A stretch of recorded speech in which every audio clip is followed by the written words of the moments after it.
विज्ञानाभासों में ब्रह्म की अनुभूति, जो प्रत्येक बौद्ध प्रतीति में प्रत्यगात्म रूप से जाना गया है, वही ब्रह्म है।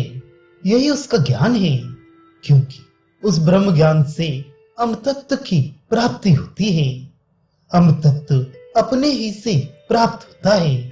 विद्या से तो अज्ञान अंधकार को निवृत्त करने का सामर्थ्य मिलता है। प्रतिबोध विदितम, यानी जो बोध के प्रति विदित होता है।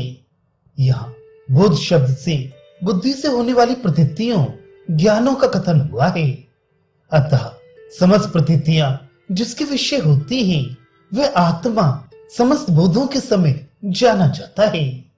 संपूर्ण प्रतीतियों का साक्षी और चित शक्ति स्वरूप मात्र होने के कारण वह प्रतीतियों द्वारा सामान्य रूप से प्रतीतियों में ही लक्षित होता है। उस अंतरात्मा का ज्ञान प्राप्त करने के लिए कोई और मार्ग नहीं है।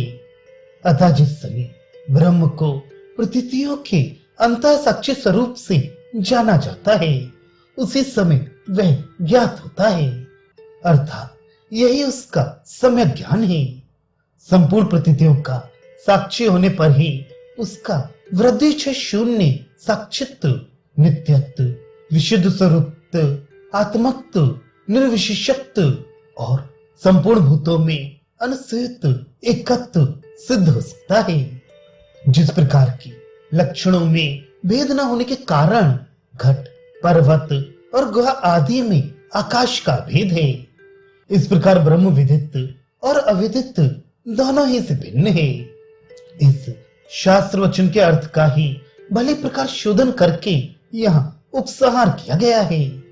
इसके सिवा वह दृष्टि का दृष्टा है, श्रवण का श्रोता है, मति का मनन करने वाला है और विज्ञाति का विज्ञाता है। ऐसी एक दूसरी श्रुति भी है, उससे भी यही सिद्ध होता है। जिस प्रकार जो वृक्ष की शाखाओं को चलायमान करता है, उसे वायु कहते हैं, उसी प्रकार जिस समय प्रतिबोध विदितम इसका ऐसा अर्थ किया जाता है कि आत्मा बोध क्रिया का कर्ता है।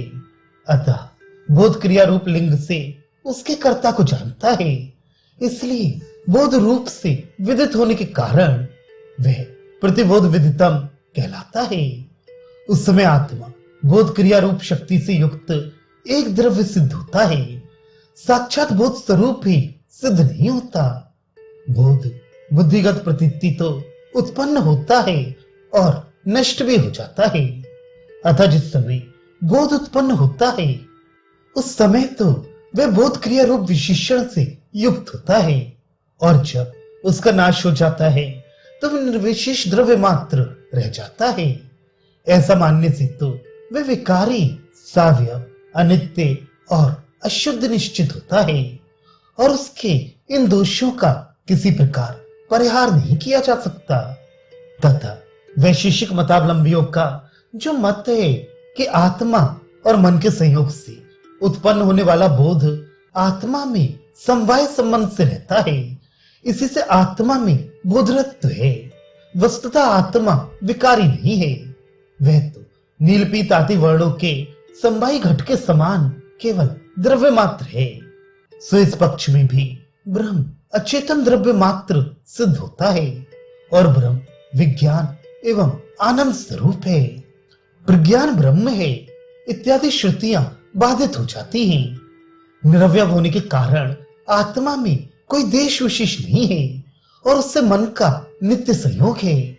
इस कारण उसमें स्मृति की उत्पत्ति के नियम की अनुपत्ति अनिवार्य हो जाती है, तथा श्रुति, स्मृति और युक्ति से विरुद्ध आत्मा के संसर्ग धर्मी होने की कल्पना भी होती है।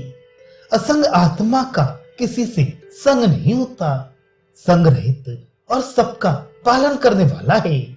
ऐसी श्रुति और स्मृति प्रसिद्ध है। युक्ति से भी जो वस्तु सगुण होती है, उसी का गुणवान से संसर्ग होता है। विजातीय वस्तुओं का संयोग कभी नहीं होता। अतः निर्गुण, निर्विशेष और सबसे विलक्षण आत्मा का किसी भी विजातीय वस्तु से संयोग होता है, ऐसा मानना न्याय विरुद्ध होगा। अतः नित्य अविनाशी ज्ञान स्वरूप प्रकाश में आत्मा ही ब्रह्म है।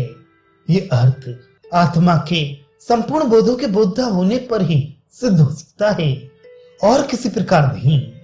इसके सिवा प्रतिबोध विदितम इस वाक्य का जो स्वप्रकाश का अर्थ बतलाया जाता है, वहां आत्मा को स्वपाधिक मानकर उसमें बुद्धि आदि उपाधि के रूप से भेद की कल्पना कर आत्मा से आत्मा को जानता है, ऐसा व्यवहार हुआ करता है। जैसा कि आत्मा में ही आत्मा को देखता है। हे पुरुषोत्तम, तुम स्वयं अपने से ही अपने को जानते हो इत्यादि वाक्यों द्वारा कहा गया है।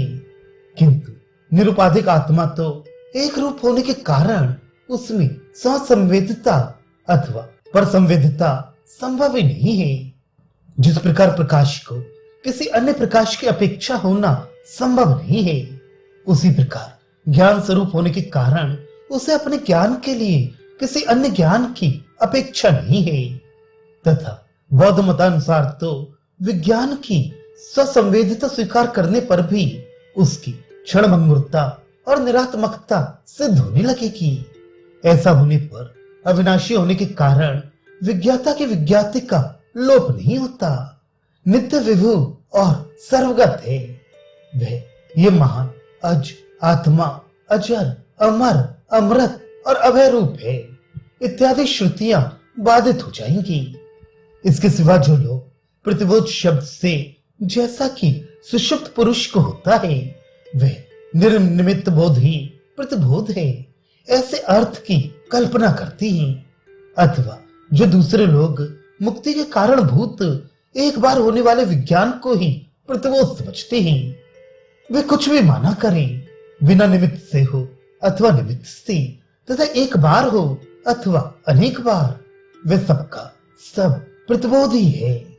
इसका विशेष विवेचन करने से हमें कोई प्रयोजन नहीं है, क्योंकि मुमुक्षुगण उपर्युक्त प्रतिबोध से अर्थात प्रत्येक बोध प्रत्यय में होने वाले आत्मज्ञान से ही अमृतत्व अमरण मात्र अर्थात अपने आत्मा में स्थित होना रूप मोक्ष प्राप्त करते हैं।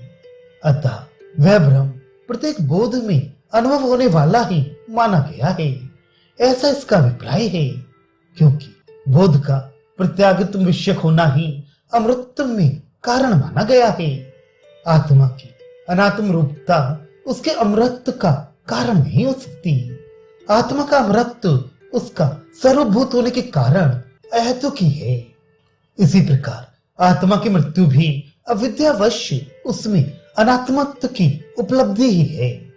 तो फिर उपर्युक्त आत्मज्ञान से किस प्रकार अमृत लाभ कर लेता है, इस पर कहते हैं मुमुक्ष पुरुष आत्मा अर्थात अपने स्वरूप के ज्ञान से वीर्य बल यानी अमृत प्राप्ति का सामर्थ्य प्राप्त करता है।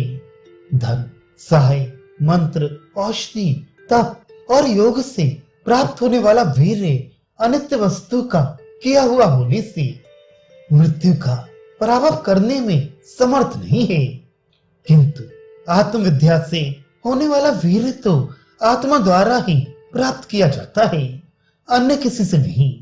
इसलिए आत्मविद्या जनित वीर्य किसी अन्य साधन से प्राप्त होने वाला नहीं है। अतः वही वीर्य मृत्यु का पराभव कर सकता है, क्योंकि मुमुक्ष पुरुष इस प्रकार आत्मविद्या जनित वीर्य को आत्मा द्वारा ही प्राप्त करता है। इसलिए आत्मविद्या संबंधी विद्या से ही अमृत प्राप्त करता है। अथर्ववेदीय मुंडक उपनिषद में कहा है, यह आत्मा बलहीन पुरुष को प्राप्त होने योग्य नहीं है। अतः ये आत्मविद्या रूप हेतु मृत्यु का निवारण करने में समर्थ है, क्योंकि इससे अमृत प्राप्त करता है। जिनमें सांसारिक दुखों की बहुलता है, उन देवता मनुष्य तिर्यक और प्रेत आदि प्राणियों में अज्ञानवश जन्म जरा मरण और रोग आदि की प्राप्ति होना निश्चय ही बड़े दुख की बात है। अतः आगे बतलाते हैं,